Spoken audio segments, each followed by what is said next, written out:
اے رحمت رمضان، اے رحمت رمضان۔ رحمت رمضان وظائف کے ساتھ سیگمنٹ کے لیے ہماری بہت ہی پیاری شخصیت الحمدللہ جن کا قرآن پاک سے گہرا تعلق ہے۔ آپ نے قرآن پاک پڑھا، سیکھا، سمجھا اور اس کے بعد عوام اہل سنت کو، نبی پاک صلی اللہ علیہ وآلہ وسلم کی امت کو آپ نے قرآن پاک کی تعلیم دینا شروع کی۔ صرف عربی نہیں سکھائی بلکہ آپ نے قرآن کے جو پیغام ہیں، قرآن کا جو اس میں ہمیں تعلیمات عطا کی گئی ہیں الحمدللہ وہ آپ نے سکھائیں، اور آپ مفسر قرآن ہیں اور مدرس قرآن ہیں اور بہت ہی پیاری شخصیت ہے۔ خوبصورت بات یہ ہے کہ الحمدللہ آپ وظائف بھی ارشاد فرماتے ہیں، وظائف عطا فرماتے ہیں، اور پچھلے کئی سالوں سے ہماری اس نشریات میں آپ ہمیں علم دین کے حوالے سے بھی گفتگو کرتے ہوئے نظر آتے ہیں، دنیا بھر میں دیکھا جاتا ہے، اور آپ الحمدللہ ہمیں ایک روحانی شخصیت ہے تو آپ ہمیں وظائف بھی عطا کرتے ہیں۔ ہم سب کی محبوب شخصیت حضرت علامہ مولانا مفتی غلام دستگیر صاحب، قبلہ سب سے پہلے آپ کو السلام علیکم ورحمۃ اللہ وبرکاتہ۔ وعلیکم السلام ورحمۃ اللہ وبرکاتہ، بہت شکریہ۔ علامہ صاحب یہ سوالات کا میں آغاز کر رہا ہوں۔ دکان پر گاہک نہیں آتے اور اگر آ بھی جائیں تو دیکھ کر چلے جاتے ہیں، یہ سچویشن بہت سارے لوگوں کے ساتھ ہوتی ہے، تو اس بارے میں حضرت کوئی وظیفہ ہو تو ارشاد فرما دیں۔ جی ہاں، بڑا اچھا سوال ہے ماشاءاللہ۔ دیکھیں آپ صاحب، مسئلہ یہ ہے کہ میں انشاءاللہ وظیفہ عرض کر دیتا ہوں، جی جی، لیکن بعض اوقات ایسا ہوتا ہے کہ کچھ لوگوں کی حرکتیں ایسی ہوتی ہیں جن کی وجہ سے گاہک بھی چلے جاتے ہیں، یعنی بزنس کا انہیں طریقہ پتہ نہیں ہوتا۔ اب مثال پہ تو دکان میں مطلوبہ مال آپ نے پورا نہیں رکھا ہوا ہے تو کسٹمر کیسے آئے گا؟ صحیح۔ یا مارکیٹ کے ریٹ سے زیادہ ریٹ مانگ رہے ہیں آپ تو کسٹمر کیسے آئے گا؟ یا آپ انتہائی بد اخلاق ہیں، اوف، کسٹمر آتا ہے کیونکہ کسٹمر کو آپ کو مسکراتے چہرے کے ساتھ بلانا ہے، اور جب آپ تشریف وہ کسٹمر آئے تو اس کے مطلب اس کو یہ لگے کہ بس میں پورے اس مارکیٹ میں دکان اسی کی ہے، کیونکہ بزرگوں نے فرمایا کہ جو با اخلاق ہوتا ہے تو اس کے پتھر بھی بک جاتے ہیں اور بد اخلاق کے ہیرے بھی نہیں بکتے۔ کمال بنا دیا آپ نے۔ تو اس لیے جو گاہک جو دکاندار ہے اس کے لیے ضروری ہے کہ وہ پہلے حالات حاضرہ پر غور کر لے کہ اس کا اخلاق کیسا ہے، اس کی دکان کیسی ہے، اور پھر اگر وہ دیکھے کہ نہیں اخلاق بھی اچھا ہے، سب سے اخلاق سے بات کرتے ہیں، اور جو ہے دکان بھی اچھے موقع پر ہے، یعنی بعض کا ایسا نظر آئے گا آپ کو صاحب کہ لوگ کہیں گے یار ہماری دکان 3 سائڈ کارنر پڑتی ہے، اندر کی دکانوں پر رش ہوگا، ہماری دکان پر نہیں ہوتا ہے۔ یا سامنے والی دکان سے کسٹمر خرید لے گا، ہم 2 روپے سستا دے رہے ہیں اور اس سے اچھی چیز دے رہے ہیں۔ اگر ایسا ہے واقعی کہ آپ اچھا دے رہے ہیں، آپ کی لوکیشن بھی اچھی ہے، آپ نے مطلوبہ مال بھی پورا رکھا ہے، پھر بھی گاہک نہیں آ رہے، جی اچھا اس کی چند وجوہات ہو سکتی ہے، میں تمام وجوہات کا احاطہ کر دوں تاکہ جو ہے نا کہ کسی کو شک نہ رہے، کیونکہ بعض اوقات ایسا ہوتا ہے کہ ہماری خود کی غلطیاں ہوتی ہیں، ہم وظائف پڑھتے بولتے ہیں فائدہ ہی نہیں ہو رہا ہے۔ اب ایسے بے شمار لوگوں کو دیکھیں گے ابھی سب کہ جو آ کر بولیں گے یار اتنے وظیفہ پڑھ لیے، رشتہ ہی نہیں ہوتا ہے، پتہ ان کی اپنی حرکتیں ہیں، جو رشتہ آتا ہے اس میں کوئی نہ کوئی عیب نکالتے ہیں اور ڈیمانڈیں رکھتے ہیں، تو کون آئے گا؟ بدنامی ہو جاتی ہے صاحب معاشرے میں، آپ اور ہم سب آپس میں تعلقات تو ہوتے ہیں نا۔ تو اسی طرح دکاندار ہو یا کوئی بھی شخص ہو، جتنے ناظرین آج اس پروگرام کی توسط سے دیکھ رہے ہیں، میں ان سب سے کہوں گا کہ پہلے اپنے حالات پر غور کریں۔ آپ 100% اوکے ہیں تو پھر آپ وظیفہ پڑھیں گے تو پھر اللہ کی تائید حاصل ہوگی، ٹھیک ہے؟ سرکار دو عالم علیہ السلام کی یہی یاد مبارکہ تھی۔ بہرحال اگر آپ نے دیکھا کہ سب کچھ پورا ہے، اس کے باوجود کسٹمر نہیں آتا، مال بھرا ہوا ہے، دکان بالکل موقع پر ہے، اور جناب والا ہر اعتبار سے ہم پورے کنفرم ہیں، پھر بھی دکان پہ کسٹمر نہیں آ رہا، تو اس کے لیے جو ہم وظیفہ دیا کرتے ہیں، میں آپ جانتے ہیں کہ یا تو میں اسماء الہیہ سے وظائف دیتا ہوں، یا قرآن پاک کی آیات سے، یا وہ جو احادیث طیبہ میں دعائیں اور اوراد منقول ہوئے، اور کوشش کرتا ہوں کہ تعداد وہ رکھی جائے جو کوئی بھی شخص آرام سے پڑھ سکے، کیونکہ ہم اس کو بولے 5000 مرتبہ پڑھ لو، بھائی 5000 مرتبہ ہم نہیں پڑھتے ہیں، کسی اور کو کیا مشورہ دیں، ٹھیک ہے؟ یا 200 مرتبہ پڑھو یا 300 مرتبہ پڑھو، مشکل ہوتا ہے، تو اس لیے تعداد کوشش کی جاتی ہے وہ رکھی جائے کہ کم سے کم، اور جو میں یہاں وظائف بتاتا ہوں پوری کوشش ہوتی ہے کہ وہ وظائف بتائے جائیں کہ جن کا تجربہ میں نے ذاتی طور پر دیکھا ہو، صحیح، تو تو پھر ہم کوشش کرتے ہیں کہ وہ بتائیں تاکہ کوئی پڑھے تو اس کو فائدہ ہو اور اس کا ہم پر نہیں اللہ کے ذات پہ بھروسے یقین کامل ہو. تو قرآن مجید فرقان حمید کی سورۃ البقرہ ہے. سورۃ البقرہ کی آیت نمبر ہے 165 165. اچھا یہ آیت تو بہت بڑی ہے لیکن اس آیت کے آپ نے صرف یہ 4-5 الفاظ پڑھنے. یحبونہم کحب اللہ والذین آمنوا اشد حبا للہ. سورۃ البقرہ کی آیت نمبر 165 165. اچھا صرف یہ آیت نہیں پڑھنی ہے, پڑھنا کیا ہے؟ یحبونہم کحب اللہ والذین آمنوا اشد حب للہ بحق یا جبرائیل یا میکائیل یا اسرافیل. صحیح, 4 فرشتے ہیں نا معزز. اسرائیل علیہ السلام کا نام نہیں لینا ہے. 3 کیا پڑھنا ہے؟ والذین یحبونہم کحب اللہ والذین آمنوا اشد حبا للہ بحق یا جبرائیل یا میکائیل یا اسرافیل. سبحان اللہ. اب یہ پڑھنا کب ہے؟ یہ پڑھنا ہے آپ نے 9 مرتبہ. کس ٹائم پڑھنا ہے؟ کہ جب آپ کی آنکھ کھلے صبح بستر پر ہوں. اب آپ کی صبح کبھی بھی ہوتی ہے, جیسے بھی رمضان شریف چل رہا ہے تو رمضان میں عام طور پر لوگ 11-12 بجے اٹھتے ہیں تو وہی آپ کی صبح ہے. اگر فجر پڑھ کے سوتے ہیں آپ تو جب بھی آپ کی صبح ہوتی ہے, فجر میں اٹھتے ہیں, تہجد میں اٹھتے ہیں, جب بھی آپ اٹھتے ہیں تو آپ نے بستر سے جیسے اٹھیں تو ظاہر سی بات ہے بے وضو ہوں گے آپ. بس شرط یہ ہے کہ ناپاک نہ ہو بندہ. صحیح. مخصوص ایام میں خواتین نہیں پڑھ سکتی تو یہ ناپاکی کی حالت میں نہیں پڑھنا ہے. بس 9 مرتبہ یحبونہم کحب اللہ والذین آمنوا اشد حبا للہ بحق یا جبرائیل یا میکائیل یا اسرافیل. اچھا فرشتوں کے نام اسی ترتیب سے لینے ہیں جیسے میں لے رہا ہوں, یہ ضروری ہے. تو 9 مرتبہ پڑھیں اور اس کے بعد اول آخر ایک مرتبہ درود شریف پڑھ لیں اور چہرے پہ ہاتھ پھر دم کر کے.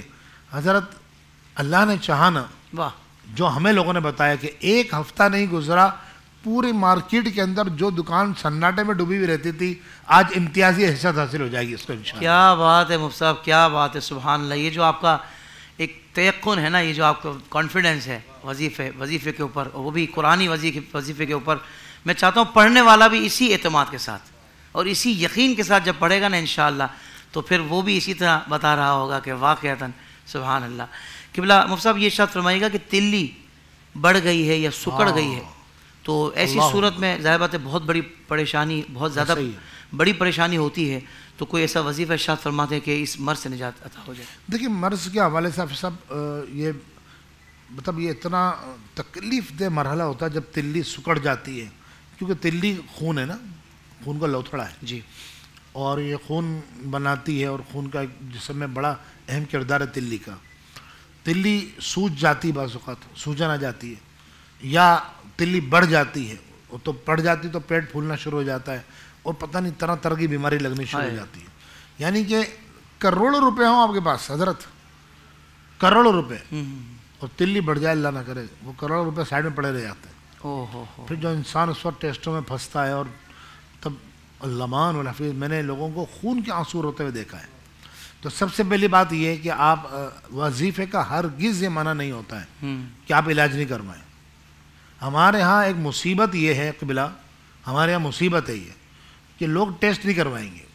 بھائی ڈاکٹر بول رہا ہے آپ ٹیسٹ کروا لیں. اچھا پھر لاجک کیا ہوتی ہے ٹیسٹ نہ کروانے کی؟ کہتے کوئی نکل آیا تو علاج کر مسئلہ ہو جائے گا. ارے بھائی علاج کچھ نکل آیا تو علاج ہو جائے گا, ہوگا تو نکلے گا نا. ہاں, اور ہوگا اور ہوتا ہے بعض اوقات. وہی تو کہہ رہا ہوں کہ جب ہے تو وہی نکلے گا نا, نہیں ہوگا تو بچ جاؤ گے. تو اسی کا تو علاج کرنا ہے جو ہے. یعنی اگر علاج کرنا منع ہوتا اور یہ توکل کے منافی ہوتا تو سرکار دو عالم علیہ الصلوۃ والسلام جو کہ خود شافع روز جزا ہیں اور دافع جملہ بلا, واہ واہ واہ واہ, وہ کبھی علاج نہیں فرماتے. برتن میں سرکار دو عالم علیہ السلام نے پیر مبارک رکھا اپنا, 10 مبارک پیر اور پچھنا لگایا گیا نا. حجامہ کروانا سنت ہے, حدیث ہے, اب پوری دنیا میں آج کل مشہور ہے حجامہ. تو اگر علاج کرنا توکل کے منافی ہوتا اور پھر حضور نے نہ صرف علاج فرمایا بلکہ سرکار دو عالم علیہ السلام نے وظائف کی بھی تعلیم فرمائی. تو بعض لوگ ہوتے ہیں وہ بولتے ہیں کہ ہمارا بڑا اللہ کی ذات پہ بھروسہ ہے. اور بھائی تو ہم کا منع کر رہے ہیں کہ آپ اللہ کی ذات پہ بھروسہ نہیں کریں. اللہ کی ذات پہ بھروسہ کریں, وظیفہ بھی کریں, دوائی بھی لیں, ٹھیک ہے. تو تلی بڑھ جاتی ہے تو اس کے لیے میں ایک درخواست کرنا چاہوں گا, یہ پین اٹھا کے دیں مجھے, سمجھانے میں مجھے آسانی ہوگی. بہت شکریہ, جزاک اللہ. تو یہ پین مثال کے طور پر یہ پین ہے نا, یہ چھری آپ لے لیں, ایک چھری, کاٹنا نہیں ہے, کو مارنی نہیں, کچھ نہیں کرنا ہے. کرنا کیا ہے, کہ سورۃ البقرہ کی آیت ہے 178 178. صحیح. اچھا آیت تو بہت بڑی ہے, اس کے صرف 4 لفظ لینے ہیں آپ نے. اسکرین پہ لکھا ہوا آ رہا ہوگا ذالک تخفیف من ربکم ورحمہ, ذالک تخفیف من ربکم ورحمہ.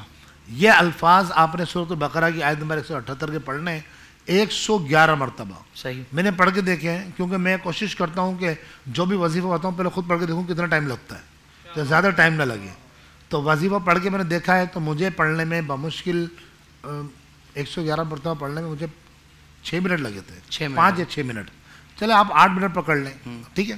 اب آپ نے کیا کرنا ہے, ذالک تخفیف من ربکم ورحمہ سورۃ البقرہ کی آیت نمبر 178 کا یہ حصہ پڑھنا ہے, اور ایک چھری لے لیں کوئی سی بھی, بھلے تیز نہ ہو, یا وہ جو ایک ہوتے ہیں نا جس سے مکھن لگاتے ہیں, ٹھیک ہے, ٹھیک ہے نا, وہ بھی لے سکتے ہیں, وہ بھی چھری کہلاتی ہے. اگرچہ وہ کاٹتی نہیں ہے تو یا کاٹنے والی چھری لے لیں نارمل جو گھر میں ہوتی ہے. اچھا اس کے لیے نئی چھری ہونا بھی ضروری نہیں ہے, جو گھر میں استعمال ہوتی ہے وہی چھری لے لیں ہم.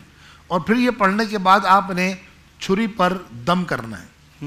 یہ دن میں 3 ٹائم عمل کرنا ہے, یہ 3 ٹائم, ٹھیک ہے. دم کرنا ہے, اور جس طرف تلی ہوتی ہے, مریض سامنے بیٹھا ہے مثال کے طور پر, تو صرف اشارے سے کاٹنا ہے, اشارے سے کاٹنا ہے, ٹھیک ہے.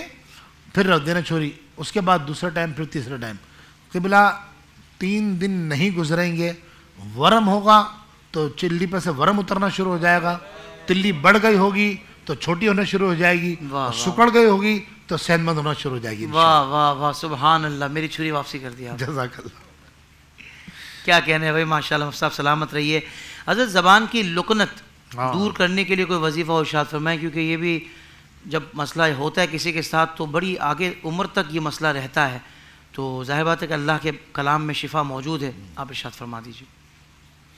میں وظیفہ تو بعد میں عرض کروں گا, لیکن پہلے میں ایک درخواست کرنا چاہوں گا ناظرین کو کہ خدا کے لیے ہم لوگ مذاق اڑانا چھوڑیں. کوئی بیچارہ ہکلاتا ہے نا, ہم اسے مذاق اڑاتا ہے, ہنسنا شروع کر دیتے ہیں, مسکرانا شروع کر دیتے ہیں.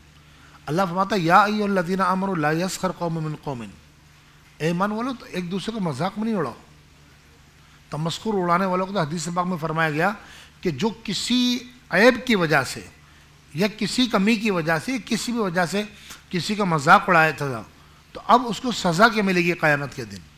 حضور نے فرمایا قیامت کے دن اس کو سزا یہ ملے گی کہ جب نفسا نفسی کا عالم ہوگا, جنت کی خوشبوئیں آ رہی ہوں گی, جنت کے دروازے نظر آ رہے ہوں گے.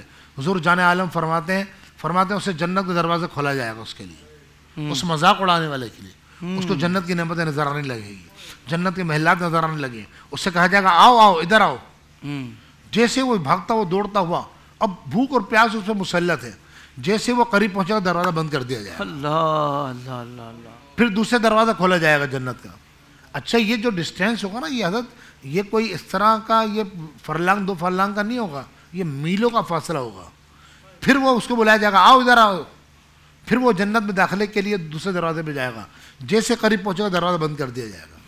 پھر تیسرے دروازے سے بلایا جائے گا. اس طرح بار بار اس کو بلایا تو جاتا رہے گا حتیٰ کہ وہ مایوس ہو جائے گا, اور جب جنت کا دروازہ کھولا جائے گا اس کو بلایا جائے گا, وہ داخل نہیں ہوگا اور یوں جنت میں داخلے سے محروم رہے گا. اللہ اکبر اللہ. تو اس لیے کسی کا مذاق اڑانا, خاص طور پر جو رب تعالیٰ نے کوئی کمی کسی کے اندر رکھی ہے اپنی حکمت کے تحت, تو اس کا مذاق اڑانا انتہائی معیوب بات ہے, انتہائی بری بات ہے. ایک بات. لیکن زبان کی لکنت اگر کسی کو ہے تو ہمارے بھائی بہنیں جو بیٹیاں سن رہے ہیں, جتنے احباب سن رہے ہیں, کبھی دل چھوٹا نہیں کریں. اللہ تعالیٰ کوئی کمی رکھتا ہے نا, اول تو وہ بڑا غفور رحیم ہے. وہ کمی رکھتا ہے نا کبھی بھی ابھی صاحب, تو اس سے بڑھ کر کچھ نہ کچھ عطا کرتا ہے, اس کے اندر صلاحیت ہوتی ہے. ہاں, بس اضافی نعمتیں ملتی ہیں. بات کی آپ نے, جیسے ہم نے دیکھا نابینا, میں یہ مثال, ان کی آواز کتنی الگ ہی سریلی, اور حافظہ بہت, حافظہ بڑا کمال ہوتا ہے. قبلہ ایسا حافظہ ہوتا ہے کہ نابینا, میں باقاعدہ خود میں نے انٹرویو کیا ان کے, انہوں نے کہا کہ ہم ٹچ یاد ہو جاتا ہمیں, ہم تو دیکھنے سے چہرہ یاد ہوتا ہے نا, وہ اگر آپ کو ایک مرتبہ ٹچ کر لیا نا انہوں نے, تو زندگی میں آپ کچھ نہیں بولے, خالی ٹچ کریں بولے آج حافظ طاہر, ہاں پہچان جاتے ہیں. تو یہ اللہ کوئی نہ کوئی صلاحیت رکھتا ہے. بہرحال پھر بھی مطلب لکنت آ گئی زمانہ. اچھا باتوں کا ایسا ہوتا ہے کہ ایک تو ہوتا ہے پیدائشی لکنت ہو, وہ ایک الگ چیز ہے, وہ بھی اس وظیفے سے دور ہوتی ہوئی ہم نے دیکھی ہے. اس کے لیے بھی انشاءاللہ میں وظیفہ عرض کروں گا. لیکن بعض کا ایسا ہوتا ہے کہ کوئی بیماری آ جاتی ہے جس سے زبان موٹی ہو جاتی ہے, یا بعض لوگ چھالیاں بہت زیادہ کھاتے ہیں جس کی وجہ سے زبان میں لکنت آ جاتی ہے، زبان لڑکنے لگ جاتی ہے، یا بعض اوقات ایسا ہوتا ہے کہ فالج پڑ جاتا ہے، اوہ اس سے بھی زبان میں لکنت پیدا ہو جاتی ہے مختلف بیماری کی وجہ سے۔ الغرض کسی بھی وجہ سے زبان میں لکنت پیدا ہو جائے تو آپ نے دیکھا ہوگا قرآن مجید فرقان حمید میں 16ویں پارہ سورہ طٰہٰ، سورہ طٰہٰ کے اندر آیت نمبر 24، 25، 26 مشہور آیت ہے، رب اشرح لی صدری ویسر لی امری واحلل عقدۃ من لسانی۔ اچھا قرآن پاک میں ناظرین یہ جو آیت کا آغاز ہوتا ہے یہ قال رب اشرح لی، قال سے ہوتا ہے نا، آپ نے قالا نہیں پڑھنا ہے، لفظ قالا نہیں پڑھنا ہے، رب اشرح لی صدری ویسر لی امری واحلل عقدۃ من لسانی یفقہوا قولی۔ یہ 4 آیتیں پڑھنی ہیں آپ نے، اور کتنی مرتبہ پڑھنا ہے؟ 40 مرتبہ۔ 40 مرتبہ۔ اب پڑھنے کی اس ٹائم میں کوشش کریں کہ ہر نماز کے بعد پڑھ لیں، بہت اچھا ہے۔ اگر ہر نماز کے بعد نہیں پڑھ سکتے صبح شام 40 مرتبہ پڑھ لیں۔ اچھا اس کو پینا پانی پر دم کر کے، اپنے اوپر دم نہیں کرنا ہے، پانی پر ہی پینا ہے، پانی پر پینا، ٹھیک ہے، ٹھیک ہے نا، پانی پر ہی پینا ہے۔ تو لہٰذا رمضان کا مہینہ ہے یا ویسے نفلی روزے رکھ رہے ہیں تو آپ یوں بھی کر سکتے ہیں کہ دن بھر پانی پہ دم کر کے رکھ لیں اور افطار کے وقت ایک ساتھ پی لیں، یہ بھی ہو سکتا ہے، ساری میں پی لیں، یہ بھی ہو سکتا ہے۔ لیکن چھوٹے بچے، اگر کسی چھوٹے بچے کی زبان میں لکنت ہے تو پھر اس سے نہ پڑھوائیں۔ تو بہتر طریقہ یہ ہے کہ ماں یا باپ، ویسے والد صاحب پڑھتے نہیں ہیں، میرا تجربہ ہے ذاتی، ماں پڑھتی، ماں پڑھتی ہے، بیچاری سارے وظائف وہی پڑھے گی، تو والد صاحب شاید وہ عام طور مردوں میں سستی زیادہ ہوتی ہے وظائف کے حوالے سے، تو والد یا والدہ دونوں میں سے بہتر یہ ہے کہ وہ پڑھ کے بچوں کو یہ پلائیں۔ اللہ نے چاہے انشاءاللہ تقریباً مہینہ 15 دن انشاءاللہ یہ بہتری زمن میں علامت شروع ہو جائے گی۔ اچھا ایک بات میں آپ کو اور عرض کرنا چاہوں گا آپ کے توسط سے، اگر آپ اجازت دیں تو، کہ عام طور پر ہوتا یہ ہے کہ جیسے ہی وظیفے کی بہتری آنا شروع ہوتی ہے نا، دیکھیں وظائف جو ہوتے ہیں نا، قرآن کے جتنی آیات ہیں ان سب پر اللہ کے فرشتے موکل ہیں، وہ کام کرتے ہیں، ٹھیک ہے۔ اب ہوتا کیا ہے، وہ موکل جیسے ہمارے رابطے میں آنا شروع ہوتا ہے، ہمارا کام کرنا شروع کرتا ہے، ہم وظیفہ پڑھنا چھوڑ دیتے ہیں۔ جی، تو نتیجہ کیا ہوتا ہے، کیونکہ موکل کو نہ پیسہ چاہیے نہ کھانا چاہیے، اس کی غذا ہے اللہ کا ذکر۔ واہ واہ واہ، وہ جب آپ ذکر کرتے ہیں، ہاں تو وہ دیکھیں یہ تو ہم وظیفہ بتا رہے ہیں کہ 40 مرتبہ پڑھو، 25 مرتبہ پڑھو، 9 مرتبہ پڑھو۔ سرکار دو عالم علیہ السلام کی تو کائنات مٹھی میں ہے۔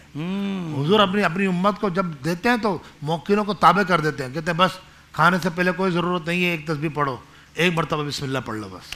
واہ واہ، سفر کی دعا کبھی حضور نے فرمایا کہ ایک تسبیح پڑھو، نہیں، میں ایک مرتبہ پڑھ لو۔ کیا بات ہے، سارے موکلوں کو تابع کر دیا کہ واہ میرا واہ امت دنیا میں کہیں بھی دعا پڑھے تم اس کی حفاظت کرو بس۔ واہ واہ، سبحان اللہ سبحان اللہ۔ مفتی صاحب بہت شکریہ، آپ نے ہمیں وقت عطا فرمایا اور مختصر وقت میں آپ نے اتنی کمال کی گفتگو بھی فرمائی اور وظائف بھی ارشاد فرمائے۔ اللہ تعالیٰ آپ کو جزائے خیر عطا فرمائے۔